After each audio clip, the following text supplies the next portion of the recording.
I'm currently in the Lake District and I'm just here for about 24 hours to get out and film a bit, but also just thinking about an upcoming trip to Nepal. Now, I know last year I obviously started a series about going to Nepal and then for various reasons didn't carry on with it. The idea that I made initial videos about is still very much there. I still want to do it. But anyway, so this was a very last minute thing. I decided to come here yesterday. And I've never been hiking in the Lake District before, and I've never been wild camping before, so this is all a first for me. I leave on the 19th of September. I'm actually going to Indonesia for 2 weeks first, but then I'll be going back to Nepal and I'll be staying there for 3 months.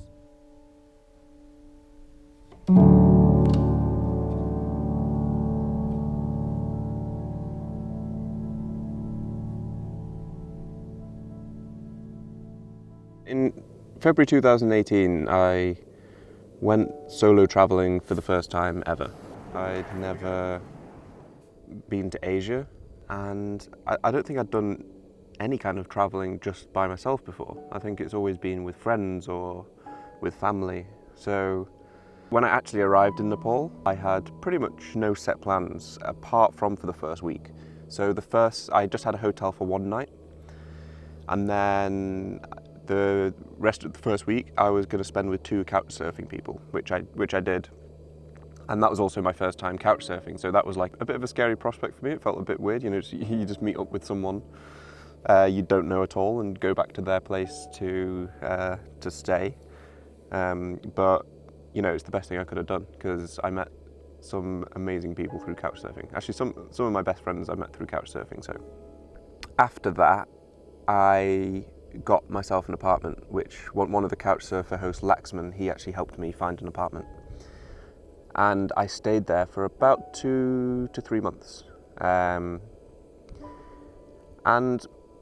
although I did film bits, one thing that is, it's something I knew before I was going to go, but one thing that became really apparent to me is that your mind follows you anywhere. Regardless of whether you're going to your dream destination, it's been your dream trip you've been thinking of for years, if you're struggling with stuff at home, you're going to struggle with it out there. Like, there's no running away from mental health issues. When I got a sort of dip in my mental state when I was in Nepal, I got it probably only about 3 to 4 weeks after I arrived. It hit me quite hard, but I don't regret it at all. I don't regret setting out to make the videos. I don't regret making those part 1, part 2, part 3. I was saying I was going to do part 4, part 5, and they never happened because of some of these things. But I don't regret doing it. I thought it'd be this year that just pushed me on to everything I wanted to do, everything I wanted to do in my mind. But it actually ended up being one of the hardest years of my life, probably.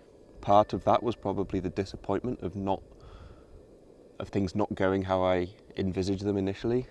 There's a lot of other things too, but it's just interesting how different things can be to how you sort of envisage them in your mind. But in terms of life lessons, I think I'm actually a lot more sure of what's important to me, or like I'm more sure of priorities that I need to focus on for myself. Regardless of what happened last year, Nepal feels like a second home to me. Like, although I only spent 3 months there, of any of the countries I've been to in my life so far, Nepal had the most welcoming, warm people that I've encountered so far.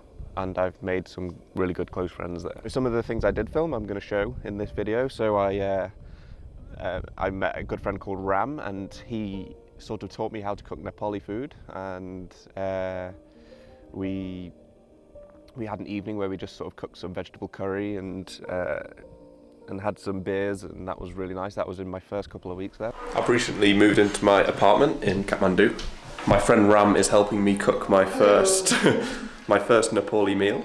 So this is Ram. Hello. But there's chopped up potatoes and tomatoes and onion, garlic. And there's the broccoli and beans. I'm actually loving the food out here, so I'm excited to learn how to actually make it.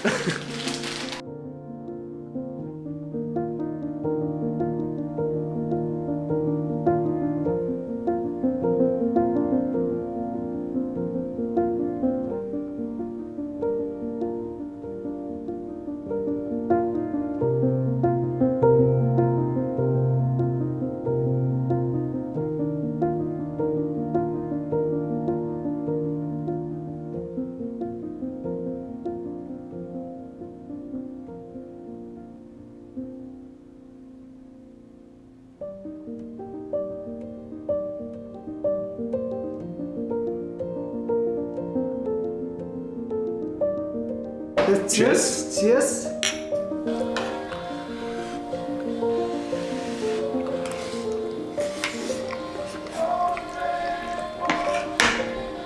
It's good. I also went paragliding. I went paragliding twice actually. Near Nagarkot with an amazing guy called Bijay. He took me paragliding, and his company, they're so friendly. You go there and you just feel like you're hanging out with mates. And I went to Pokhara, and you see like hundreds of paragliders in the sky, all just clustered in one place.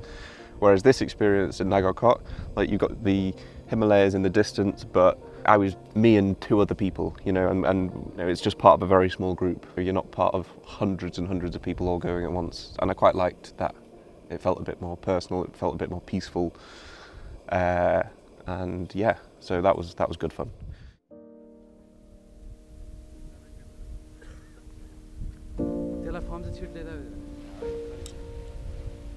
Run, David! Run!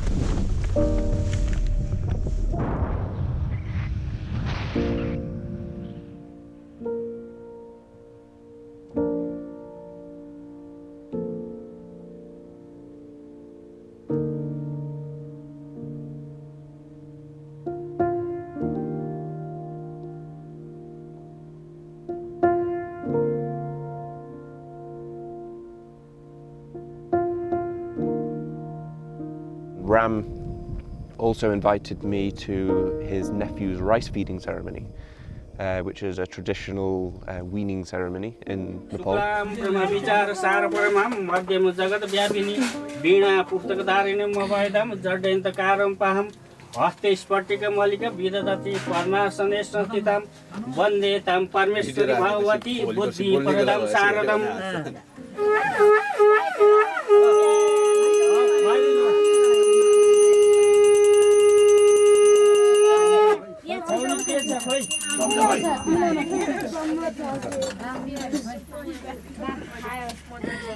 I was, I think, the only person who wasn't a member of the family there, so that was a fun experience. I mean, they were so welcoming. It was just so cool to see a sort of Nepal tradition. Then I went trekking. So the last video I released on the channel was me trekking in the Gaurashankar conservation area. In 2015, Nepal was hit by a devastating earthquake. The destination for our trek was Gyalbashing in the Bigu region, which was one of the places worst hit, and 90% of the buildings there were completely destroyed. This isn't an area that tourists usually go, and there are currently no organised trekking tours or routes through this area.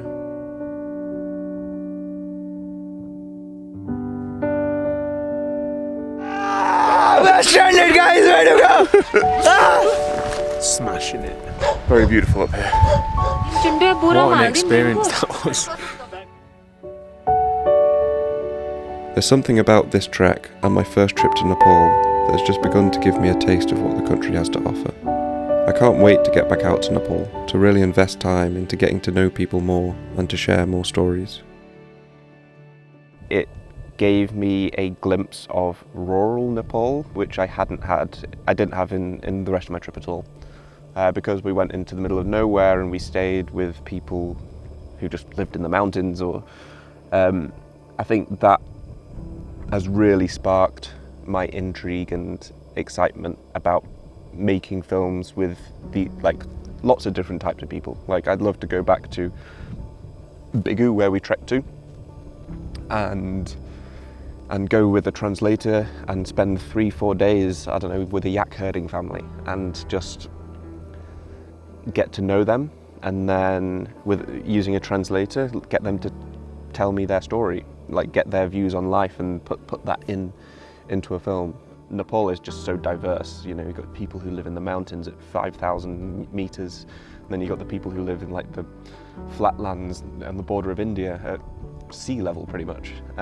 And it's just wildly different way of life and wildly different views on lots of things. So I think if I can just start to capture a little bit of that, I think it will make for a fascinating series of stories. There are so many people in the world from so many different backgrounds and cultures that have so many different views on everything, and I've only encountered a very, very small, tiny portion of these people, and I feel like it will only do me good in my understanding of the world, of everything, if I learn more about stories from these different people. So it'll just be fun. I don't want to put pressure on it to earn money, and yeah, we'll see where it goes. But you know, this first thing is exciting. So I don't know. That's a little update from the Lake District. It's a little bit strange having like me talking in the Lake District over footage from Nepal, but I thought I just really wanted to almost make this part 4 of the series, because it just sort of dropped off, and a couple of people have been asking, you know, what happened to it, and I thought this was a good way to do it. I'll end with a few nice shots from this Lake District trip.